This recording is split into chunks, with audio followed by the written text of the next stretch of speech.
Hello ဒီဗီဒီယိုထဲမှာတော့ glycolic acid နဲ့ပတ်သက်ပြီးတော့ပြပြပေးမယ် glycolic acid ကဘာလဲတဲ့မေးကြတယ်ဘာဖြစ်လို့လဲဆိုတော့သတိထားမိတာ L'Oréal Paris က glycolic acid series ပေါ့နော်အဲ့ဒါလေးထုတ်ပြီးတဲ့နောက်ပိုင်းမှာသူတို့သုံးလာကြတယ်တော့သိချင်ကြတယ်ပေါ့နော် glycolic acid ဆိုတာ alpha hydroxy acid တစ်မျိုးဖြစ်တယ်သူ့ထဲမှာဆိုလို့ရှိရင် sorry သူ့ထဲမှာမဟုတ်ဘူးသူက alpha hydroxy acid ပေါ့နော်ပြီးတော့သူ့ကို sugar cane ကနေထုတ်တယ် sugar cane ဆိုတော့ကြံချောင်းပေါ့နော်ကြံချောင်းကနေထုတ်တယ်အဲ့တော့ထားပါတော့glycolic acid ကကြတော့သူကဘာအလုပ်ကိုလုပ်တယ်လဲပေါ့နော် exfoliate လုပ်တဲ့အလုပ်ကိုလုပ်ပြီးတယ် acid ဆိုတဲ့အတိုင်းပဲပေါ့နော် exfoliate လုပ်ပြီးရဆို skin renewal ပေါ့နော် skin cell ကိုအသစ်လဲပေးတယ်သူက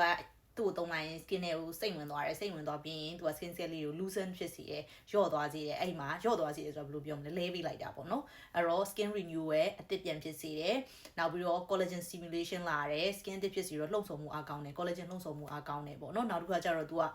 ရောင်ချယ်အမဲရောင်ချယ် color လေးတွေကိုသူကတက်တာစေတယ်အဲ့တော့သူ့ရဲ့အကျိုးအာနိသင်အနေနဲ့ကဘာရမလဲဆိုတော့မျက်နှာကအသားရည်ညီလာမယ် even skin tone ပေါ့နော်အသားရည်မညီနေတာကွက်ပြီးတော့မင်းနေတာဖြူနေရဆိုလို့ရှိရင်သူကတက်တာစီမယ်အဲ့တော့အသားရည်ညီလာမယ် even skin tone ရမယ်နောက်ပြီးလို့ရှိရင် fine lines လေးတွေအရေးချောင်းခပ်ပပလေးဆိုသူကတက်တာတယ်နောက်တစ်ခါတင်းတိတ်သမားပေါ့နော်အမဲဆက်ကာလာလေးရှိတဲ့သူဝက်ချန်ဖြစ်ပြီးတော့မှအမဲဆက်ကြံခဲ့တဲ့သူအဲ့ဒါတွေအတွက်ဆိုရင်လည်းသူကသုံးလို့ရတယ်သူရဲ့ကောင်းကျိုးပေါ့နော်နောက်ပြီးလို့ရှိရင်ဝက်ချန်လက်ရှိပေါက်နေတဲ့သူတွေမှာဆိုလို့ရှိရင်လည်းသူကစိတ်လဲပေးတဲ့အာနိသင်ကိုပေးတဲ့အတွက် glycolic acid ကိုသုံးလို့ရတယ်ပေါ့နော်ဒါသုံးလို့ရတဲ့ဟာလေးတွေအဲ့တော့သုံးလို့မရတဲ့နေရာပေါ့နော်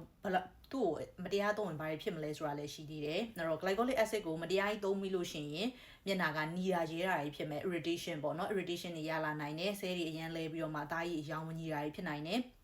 ဆက်လာတာပေါ့နော်ဆက်လာတာတို့အဲ့အမျိုးကြီးဖြစ်လာတယ်အဲ့တော့ကိုကသုံးနေ